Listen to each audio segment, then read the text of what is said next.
So it's been like just over 2 months now since the bowl aquarium has been set up. I've already done an update video after 1 month where the whole thing just grew crazy. Yeah, it hasn't got better. Yeah, it's done it again. I've sort of left it to its own devices.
Right, here we are now.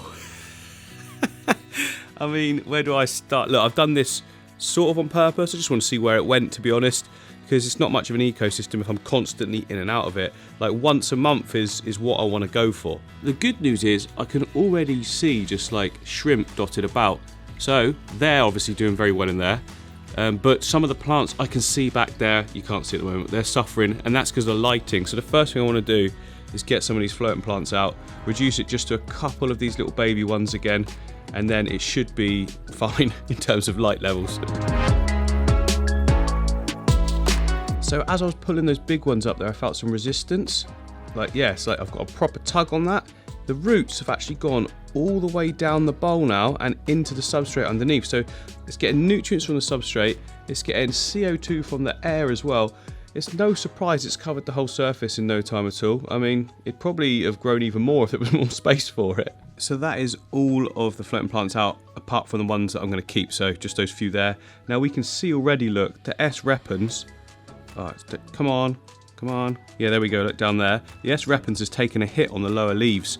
So the top parts are nice and green still because they were closer to the light. But yeah, you can see it there, look. So I'm just going to cut them right back and they should grow back okay now. They're the only actual plant in there that requires medium light, I'd say. Like, it's not going to do well with low light. Pearlweed's actually suggested it needs medium as well, but I've found that it grows like everywhere. Oh, and just quickly, right next to the tank there, we've obviously got the Rainbowfish aquarium. And I'm always saying to you guys how the fish in here are massively colourful in the mornings. Well, look, it's very early. And look, there is a male. Look at the orangeness on him. There's another one just tucked under there. So orange. It looks beautiful, right? Look at that. That is really showing them off there. Then over this side, we've got the male Bosemani as well. It's even more vibrant than usual. Look at that. He's still a tiddler, still growing. But yeah, I just thought I'd show you that because I don't always catch it. I don't usually do a lot on this tank in the morning, you see, when I'm filming. But we're right next to it and they just caught my eye. Look at that. Yeah, absolutely stunning. I'll be adding more I just tripped up on it. I'll be adding more Rainbowfish to this tank soon, so stay tuned for that. It's going to be pretty special. There's some serious flow going on at the moment as well, which they are absolutely loving dancing in.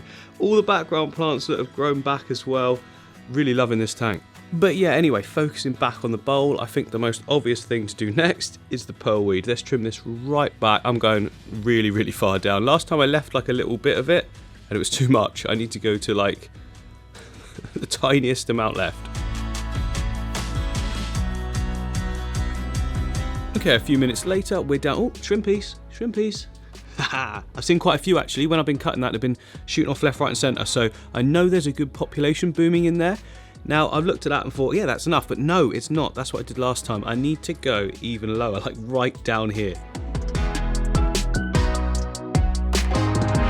Okay, now we're getting there. Look, I've trimmed it right down. There's so much more light coming in, and you can see what I was talking about now with some of the issues on the plants a bit better. So on this side here and here, look, you can see there's loads of yellow leaves. I'm just going to trim it right down on that base area, just let them grow back. They should grow back. Now, if you take a look at some of the tanks I've got over here, so this one is my rare fish aquarium, rare nanofish, rare for me anyway, before some of you start saying, we've got green spores, whatever, they're rare for me.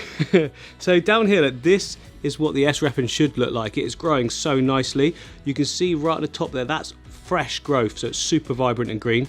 And the ones below it are sort of old leaves that were grown out of water, but they'll still continue to grow, they just won't look as vibrant as the brand new ones that are coming off. So that's what we want to get it to look like, and to do that, like I say, all we need to do is just come around and snip away to the point where there's dead leaves.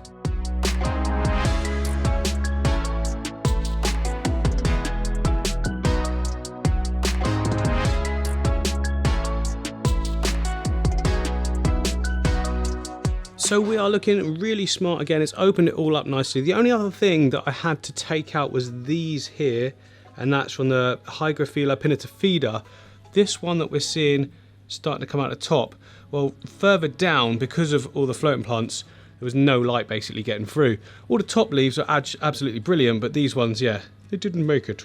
But that's okay, more will grow. And in fact, it really is starting to come out the top. There we go, look. Really is starting to come out the top properly now.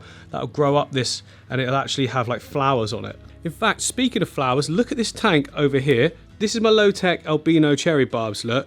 And this plant, I've just left it and left it. Look at that, absolutely beautiful, isn't it? Such nice plants, purple. I've got the light off, hang on. There we go, with the light on. I mean, it's not helped massively, has it?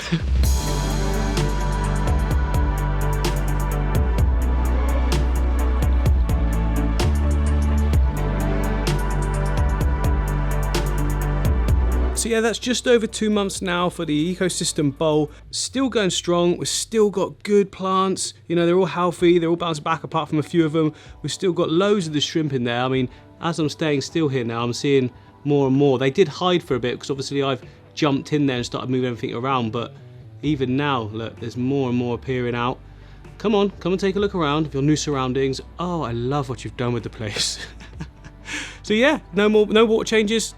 It's just thriving, isn't it? Now, a big factor in this, of course, is that we've got a pretty low level light and plants that don't need a lot of light. So they're growing well, but there isn't enough for the algae to sort of grow or anything like that. So it's just staying looking perfect. Look at him. So this right here is the rare ecosystem. It's been set out the best part of 3 weeks, and I'm just starting to get a few little issues. Nothing too major, but something I want to explain to you guys in case you experience the same thing early on in a new setup. Right, here we are, as often is the case, on the surface. From this distance, everything looks perfect, but as we get a little bit closer, now bear in mind, remember, we're 3 weeks in, let's take a look. See those bubbles? That is from all of the sort of string algae, I guess, that's on the surfaces of the wood. Here we go, look, take a look at this one back here. You can see it a lot more. Now, to be honest, that is actually way less than it was a few days ago. So what have I done to get it to go back the other way? Because remember, ecosystem tank, I'm not doing tons of water changes.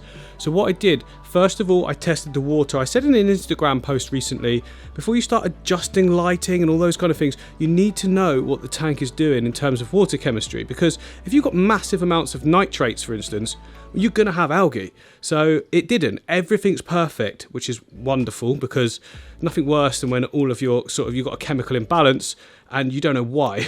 And the next thing I did, seeing as I knew that all the water was good, I reduced the lighting period. Now, this is not something I usually do at all, but I thought, you know what, I'll give it a go this time. I reduced the lighting period by 2 hours, and already I can see that it's cutting back now. So all of that stringiness you can see there was like 3 or 4 times the size, and it was all over all of the fern, the Bobitus and the Java ferns as well here, and there isn't any on there anymore, which is great. Now, I did recently get a little bit of this as well over here on the Rainbowfish aquarium. Now, there is nothing left of this now. Look at that moss. It looks so good. It looks like you could sleep. Oh, saying nothing. Look, there's a couple more strands I'm seeing here, but the whole thing was coated in it, so that's obviously the last of it on its way out. I would have to zoom in on the one bit that's got some, haven't I? But yeah, so what I did here on this one, I didn't reduce the lighting, and all I did was stick in the floating plants, didn't I? So up here, look, you can see on this side we've got some floating plants, and over here we've got some. And that's not even a huge amount, is it? But it's a they're a big plant, and they seem to just suck up the excess nutrients, which means, you know, even though we've got a decent amount of lighting here with this custom sort of LED floodlights I've done, even though it's blasting those areas with light with no CO2, it's still not getting the algae because we've got so much good healthy plants growing. And I really do think that these floating plants make a massive difference as well. So what I'm going to do is add some to this on top of the slightly reduced lighting levels. When it's all cleared off, which it will clear off, I'm going to add the lighting levels back again because I like having 12 hours. They're at 10 at the moment, but everything else in the room's at 12. Reason being is most of the time I'm here for 12 hours and I like everything on. Quite a lot of people recommend 8 to 10, some say 6 to 8, but I've always got on well with the full 10 hours. And I mean, some of my tanks are stunning, I think, and I've always gone by that number and it's worked well. You know, many of you have seen all of the tanks around me here, and they're just doing absolutely fantastic with that 12 hours of lighting. So I don't really want to just start going down from that, but if it's needed, of course I will. But I think we can rein this one in so it can stick with 12. You know, it's a big tank and there's loads of plants, so it should be good. And what else is really good as well is that at the moment I am not shy of any floating plants. So this is the whole sort of setup I've got for all my shrimp here. Now initially I put in some floating plants to help with algae in these tanks, but since then I've done a lot more research in sort of shrimp keeping, and you actually want algae everywhere. Not like Fred algae, but the crusty sort of stuff that you get on the sides and back of your tank that we normally scratch off or scrape off or brush off, whatever.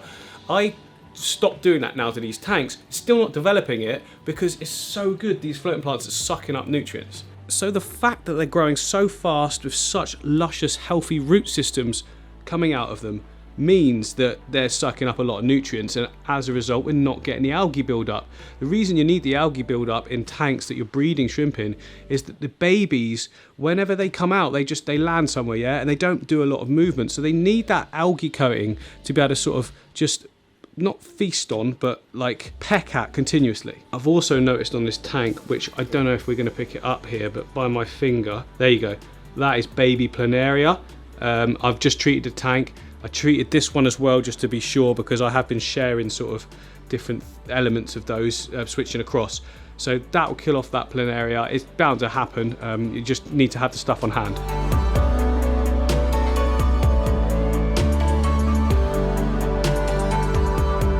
So yeah, I'm just prepping the plants and making sure there isn't actually any shrimp in them, because I had to pull loads of them out because they all sort of tangled together. Now they've got really long root systems on them, these ones. A little bit too long for the tank, they get blown around everywhere. So all I've done is taken them and just cut them in half basically, most of them anyway, so they're way shorter. They were like double the length of that. Now lots of you are going to mention in the comments if I don't say this is mini water lettuce.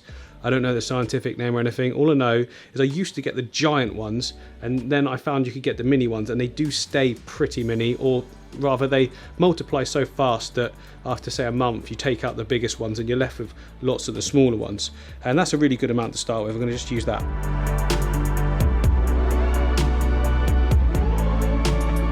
There we go, look, they're in. Now before, when I added the floating plants to the Rainbowfish aquarium, it just blew around everywhere to start with until they found a place to settle in, which is what they've done now. And well, saying that, we could be alright. They might have found a place straight away, but they get lodged somewhere. The best bet is just to leave them to it. So I think we've done really well there. We've set 2 tanks right. Hopefully you've learned a few tips if you're struggling with a few things yourself. Now these are both ecosystem tanks. I'm pointing over there, you can't see that. That's where the bowl is.